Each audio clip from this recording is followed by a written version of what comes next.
Traditions, values, culture. These are the things that help us remember where we came from.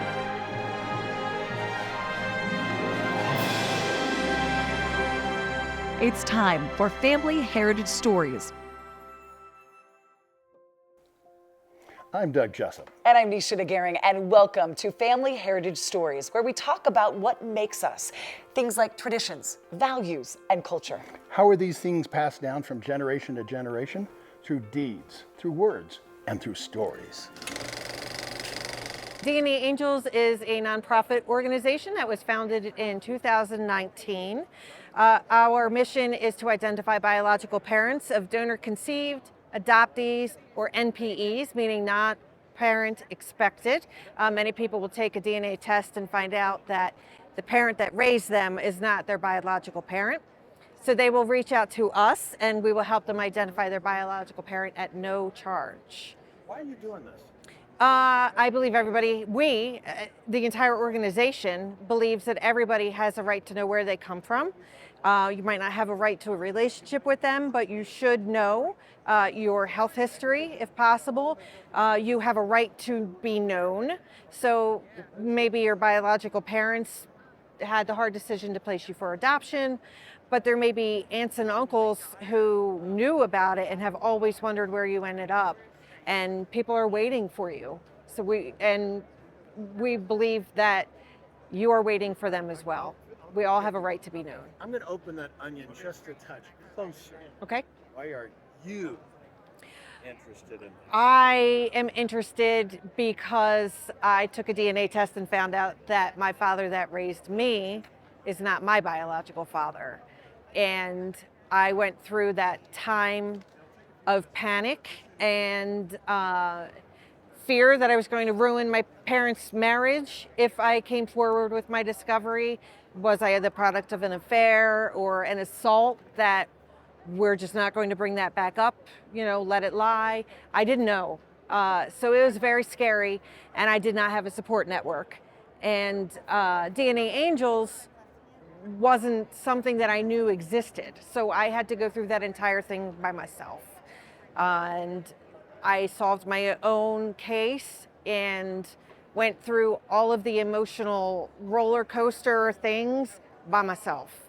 We have a support team of peers, and we can get you in touch with professionals that have experience, like therapists and counselors that have experience working with our community. So it would have been an entirely different process had I known then that we were a thing. So, what happened next for you? You found out?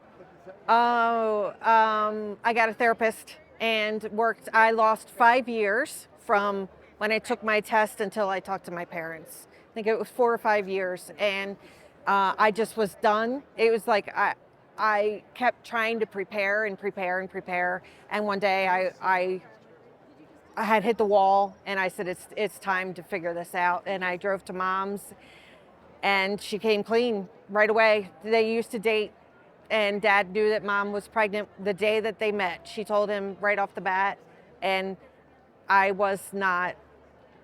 There was nothing really to be angry about. Back in 1979, they made the decision to raise me as theirs, and he claimed me as his daughter, and he still does.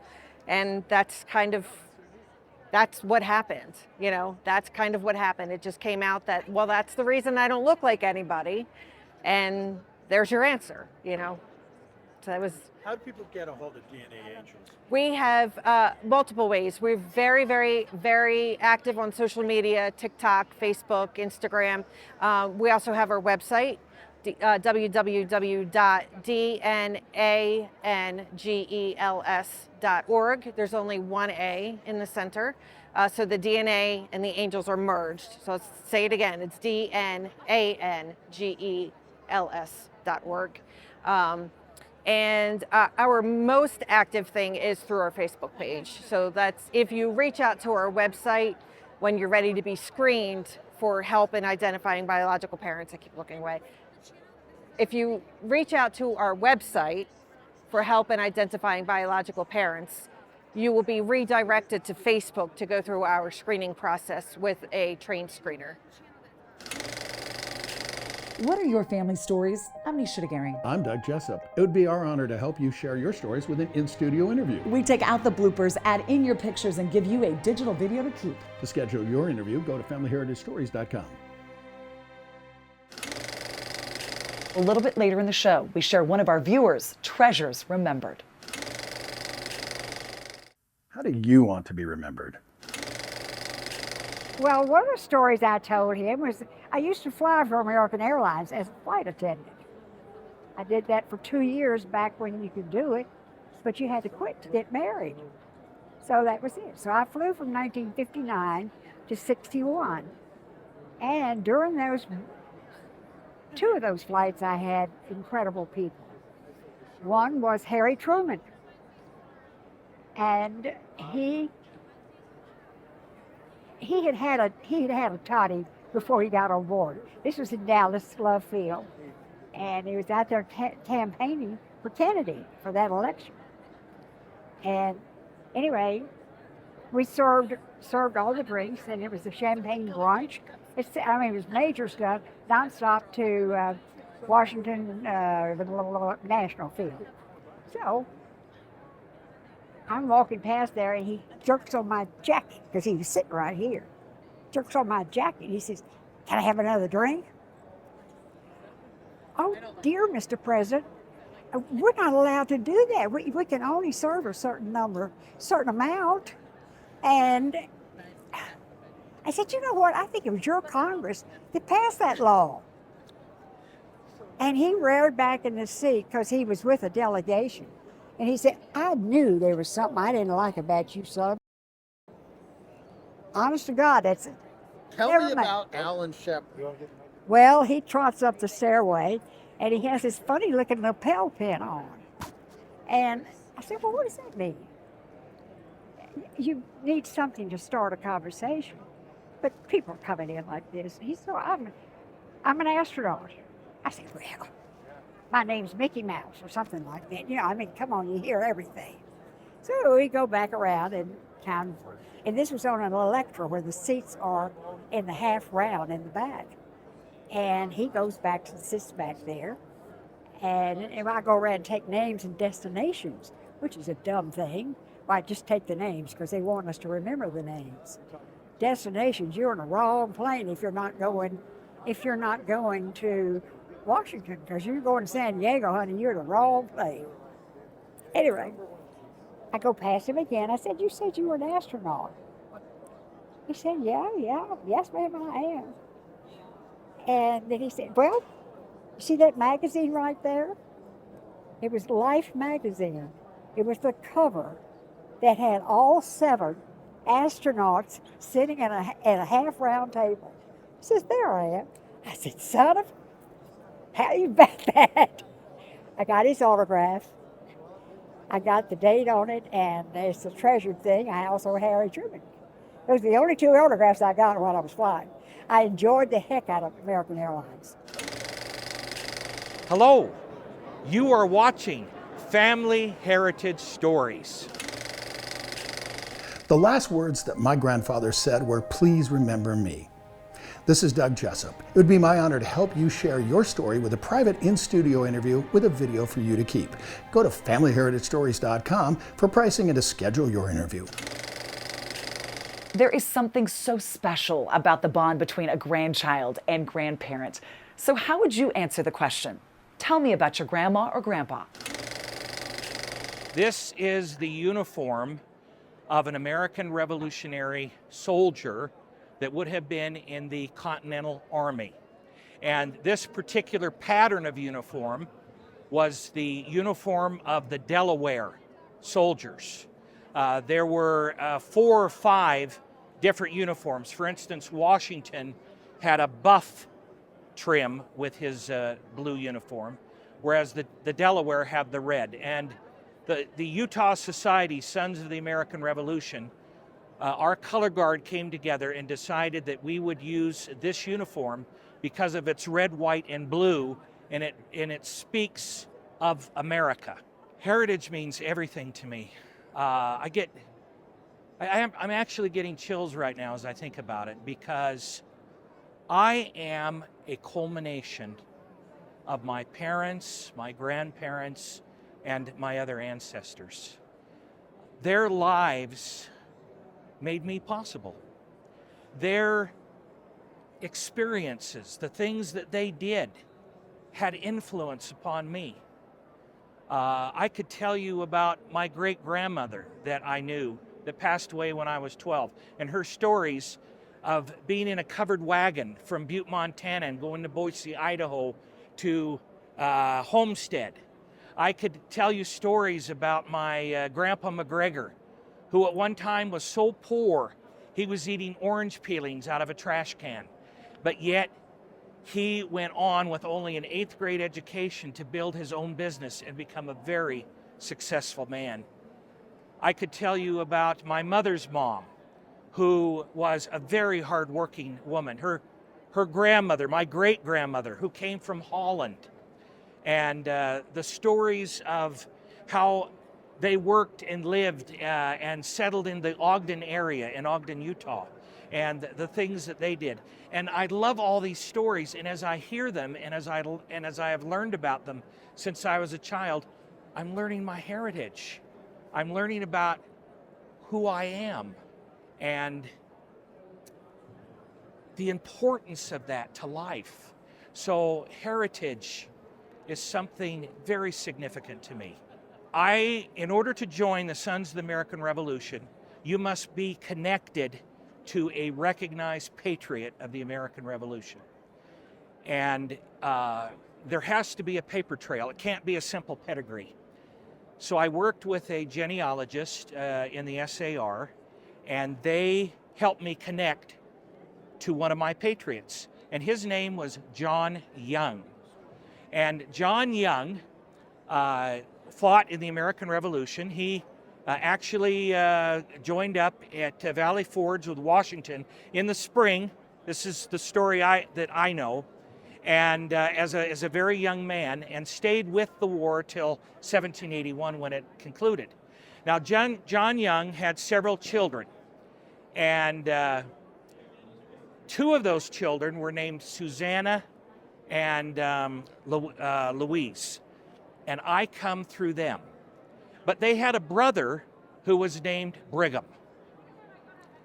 So Brigham Young's father was a patriot of the American Revolution, and I descend through his sisters, and it's exciting to me to understand what this man did as a very young man, joining up with Washington, and that he desired freedom and liberty.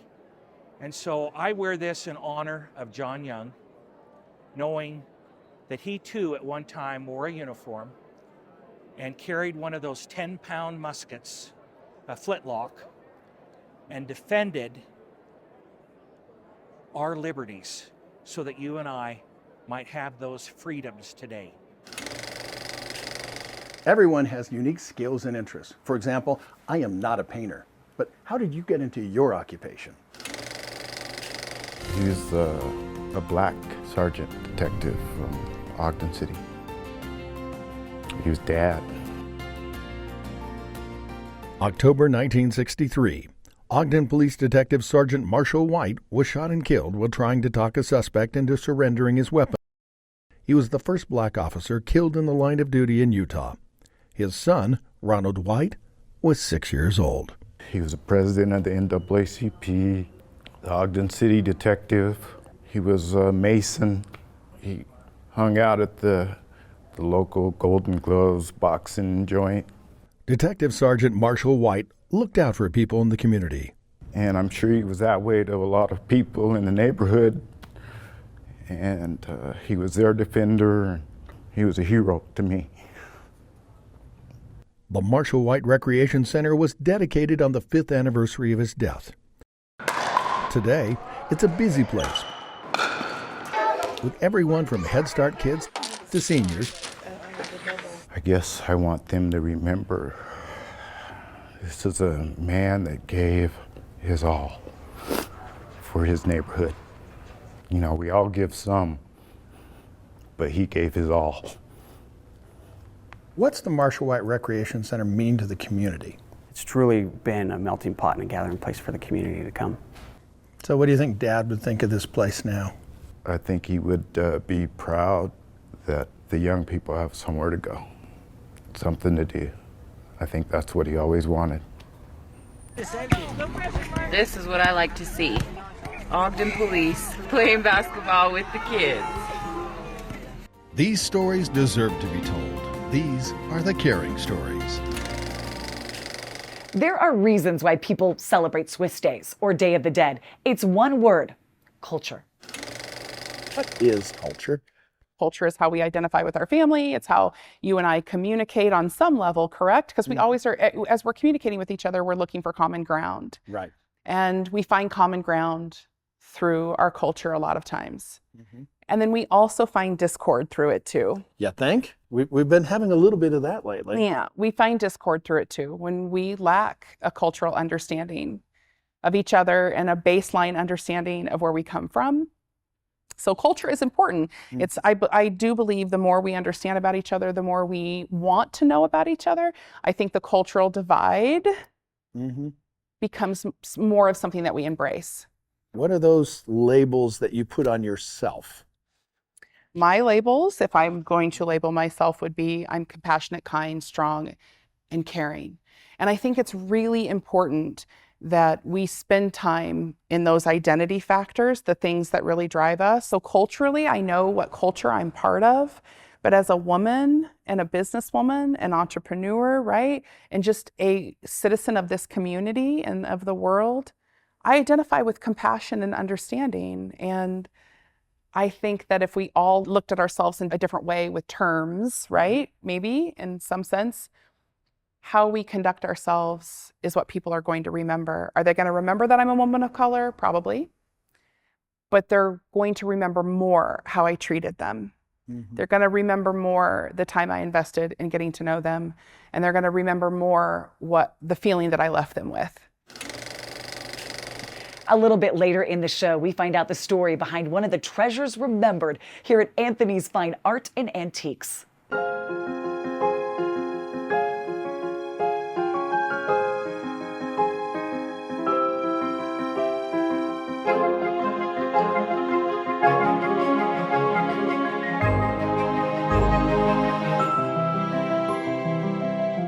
With me today, Dr. Micah Christensen with Anthony's Fine Art. So talk about fine art.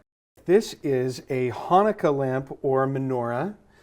And if you were Jewish, you would use this during Hanukkah to celebrate. Now, wait a second. Okay, I thought a menorah was the thing that, you know, it had the middle and the arms. But this does not look the same. So we've waded into deep waters, my friend. There are many different kinds of menorahs or Hanukkah lamps. They go by both names. Right. This shape is a Sephardic or Spanish style menorah. And it dates to a time when Jews were traveling throughout Europe. And this was seen as kind of a tiny, if you will, tabernacle. And so you can see that it has some of the shape of a building here. And this is important because in Jewish tradition, the menorah represents the menorah that was commanded in the book of Exodus to be made by Moses on Mount Sinai. We think of just the 10 Commandments happening on Sinai often. But in the book of Exodus, Moses is commanded to make a 7-light candle that goes near the Holy of Holies in the temple. Okay, wait a second. This one's got 8. This does have 8. And there's 2 reasons why this has 8. The first one is because of the origin of the menorah in the celebration of Hanukkah. Hanukkah itself is a celebration of an event that happened in 168 BCE. This is a time when it's described in the book of Maccabees, which is Jewish scripture, where the Syrians at the time had taken over the temple in Jerusalem. And the Maccabees, who are the great Jewish leaders and revolutionaries of the time, come and take back the temple from the Syrians, and the only thing they found in there was one menorah in the temple with enough oil for one day. Now that oil has to go through a process of being harvested olives pressed olives, and then blessed. And that takes 8 days. And they only had enough oil for 1 day. So the Maccabees took that oil, lit the menorah, and if we were to do it on this one, what we would do is we would take this, which is the shamash, or the servant, and we would fill with oil. See this lion head? This is the first light here. We'd fill it with oil, and then we would light it on the first day, which is what they did in 168 BCE. And that oil, which is only that much, lasted for all 8 days instead of just the one that it was intended to be. Seeing it as a miracle, they decided to make that a festival from then on to celebrate God's blessing of Israel after taking back the temple. And the menorah today, but the candle version, the candelabra version, is the symbol on the flag of Israel. The national symbol of Israel is the menorah. That makes sense. With another Treasures Remembered and Dr. Micah Christensen, I'm Doug Jessup. You are watching Family Heritage Stories. We'll be right back. From old paintings to new videos on your kids' devices, we're all trying to do one thing. We're trying to make a connection. It's the power of stories. How powerful are stories? We asked Maura. It's priceless. It's priceless to me because when I was first sitting with the guys listening to their stories, it's something you just can't get back. And there's a lot of stories I wish I would have had recorded from my dad, my mom, my grandparents. So at least we were able to get these stories recorded.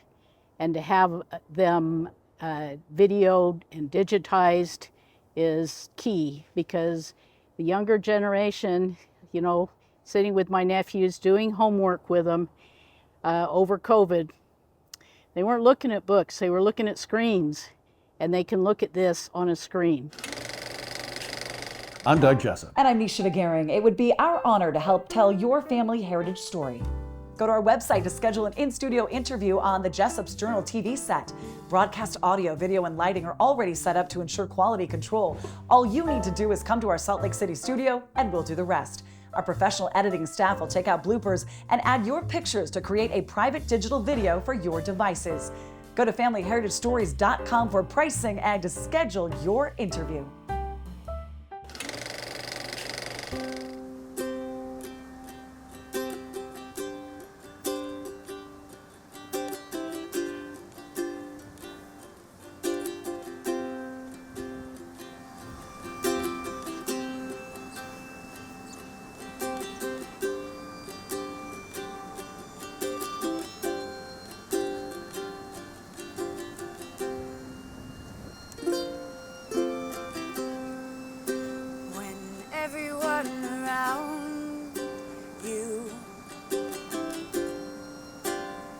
Losing their head, and I will be beside you, remind you what you said. From the warmth and comfort of our first real bed. When you put your hand down, your finger ran down my neck.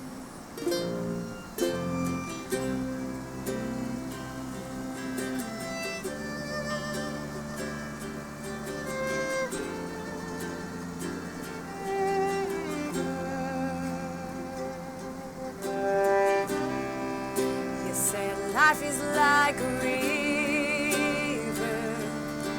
we just these floating on by. Sometimes we drift together for miles, side by side. Sometimes we drift apart. Caught up in the edge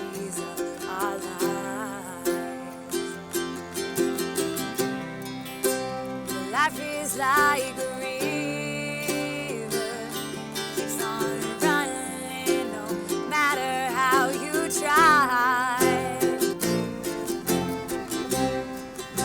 And I am falling into your arms, again. They are calling men to arms again.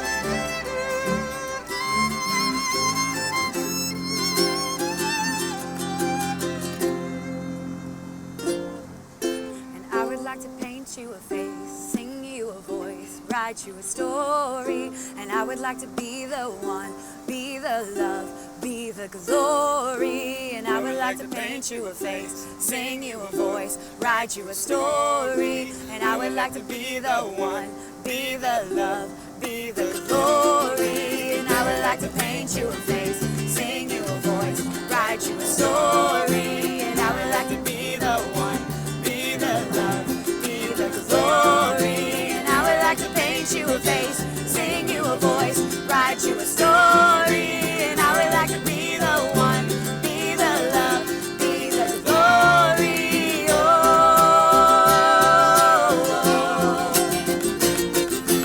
oh,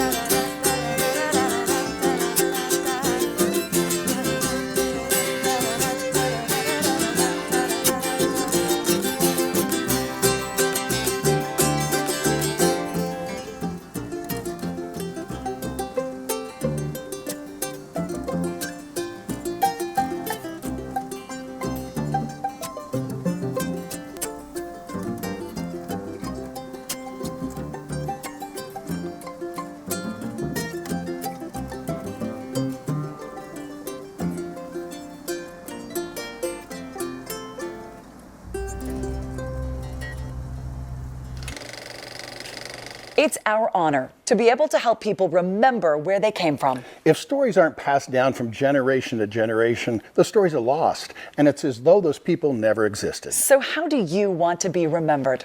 With another episode of Family Heritage Stories, I'm Nisha DeGaring. And I'm Doug Jessup.